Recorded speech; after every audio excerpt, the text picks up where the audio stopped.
Today we're doing Unit 3, Notes number 4, and we'll be looking at how the Industrial Revolution impacted workers and farmers.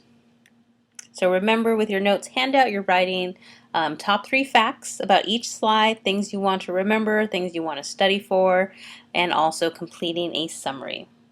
And while we're looking at the notes, be sure to keep a lookout for key terms.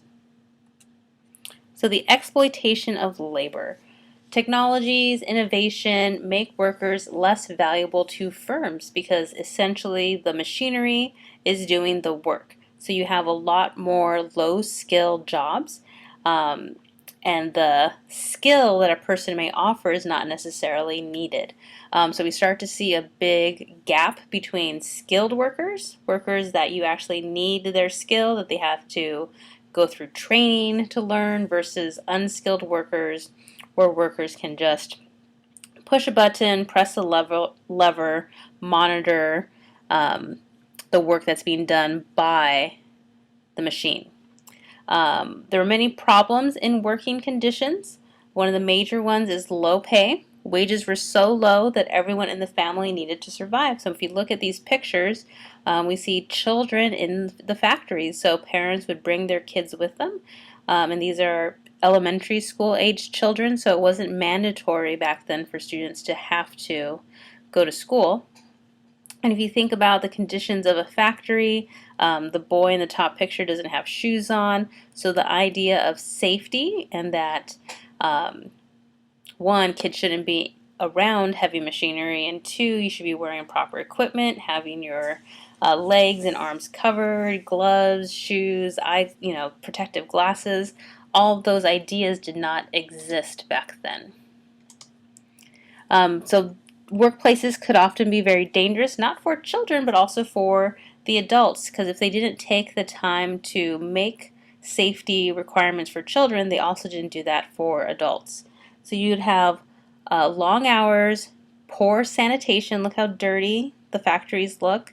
Most of them would have to work 7 days a week, 12 hours a day, so there was no concept of a weekend, there was no sick leave, no vacation.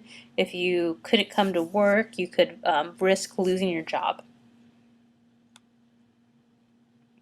And so, because of all these horrible experiences, workers want change. They don't want to have to endure low pay, long hours anymore.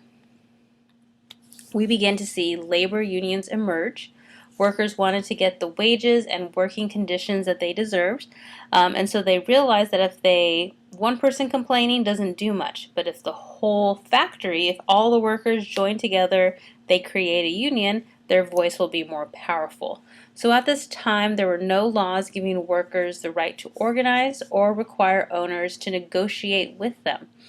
While this is happening, many of these early labor leaders were frequently jailed.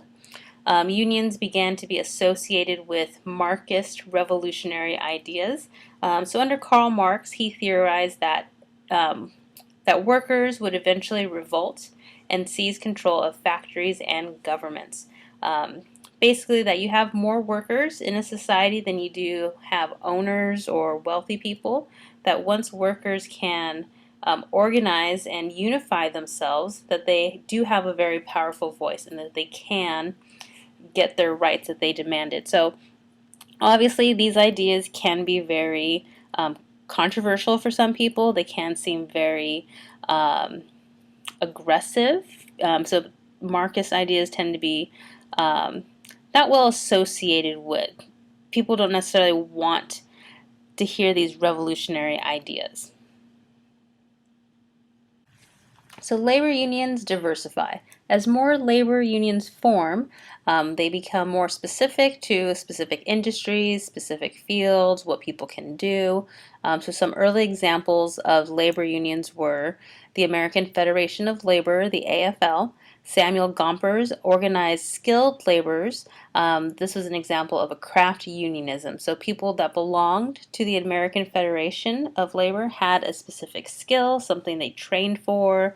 They may have been an apprentice. And so skilled workers specifically like to separate themselves from the unskilled workers. They felt that they could offer more. The American Railway Union, the ARU, was organized by Eugene Debs. He organized unskilled laborers and semi-skilled laborers together. So some of the strategies that were used by unions to achieve goals would be collective bargaining.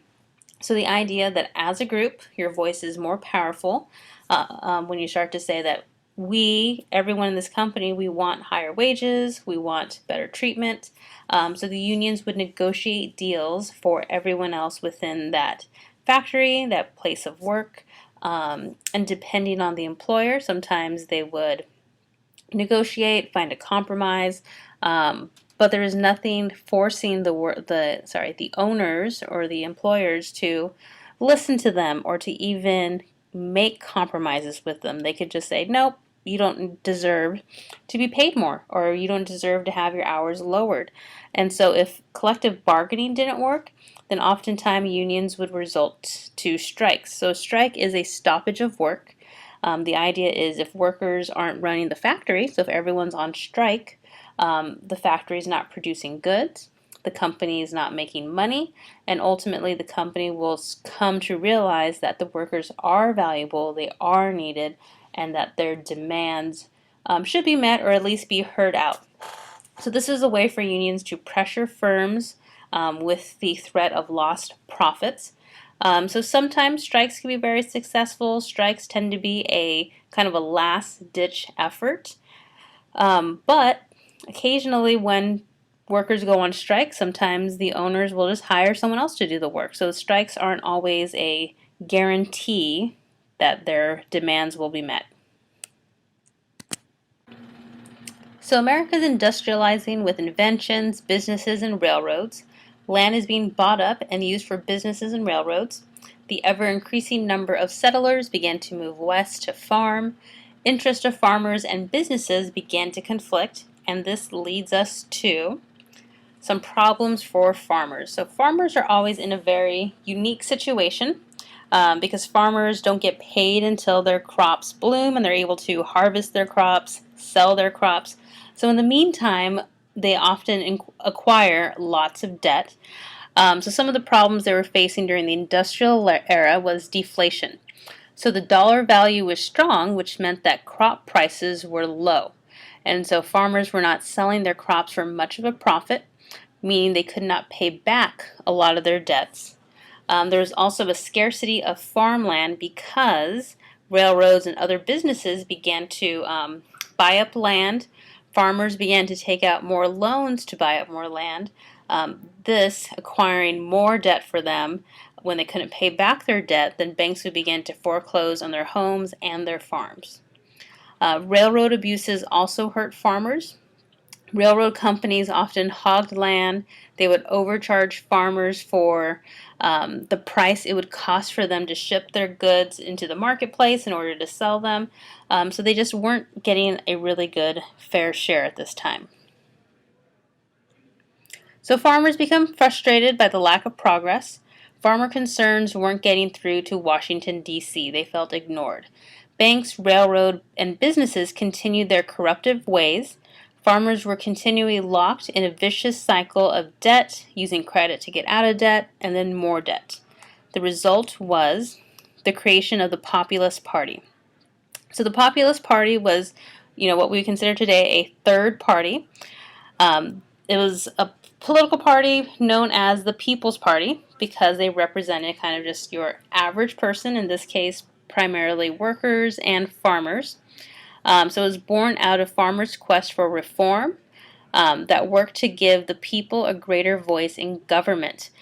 So people within the Populist Party felt that no one in the government was speaking up for them, and they wanted to ensure that laws and agendas would get passed for their benefit, not just for big business and not just for huge corporations. Key components of the party platform, what they stood for, was increasing the money supply to force inflation to help farmers. So this was a huge issue.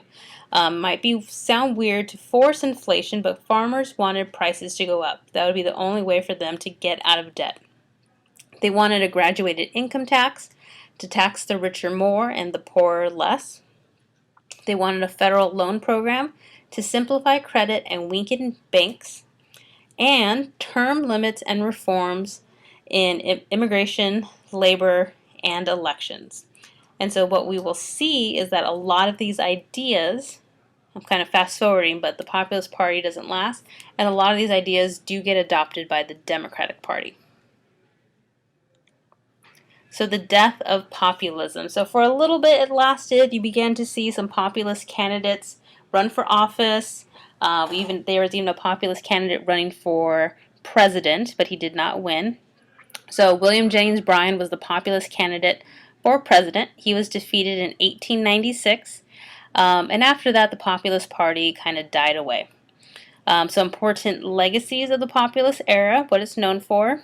The rebirth of the idea that the common man can affect government, that the government works for the people, the government should be protecting the people, that the power is from the governed, the people that are electing them. Corruption in business and politics would be accounted for, so we begin to see more reform measures, and we'll look at those next week.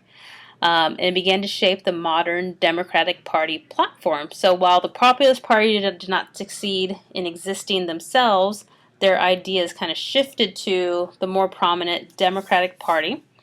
It began to introduce the idea of the direct election of senators, the 17th Amendment, and also the idea of presidential term limits. But we won't see presidential term limits until after FDR in the mid-1940s. So today's notes basically summarized changes for workers, changes for farmers, how is the government responding to them. Don't forget to do your summary. Look through to see what key terms we covered today. And that's it.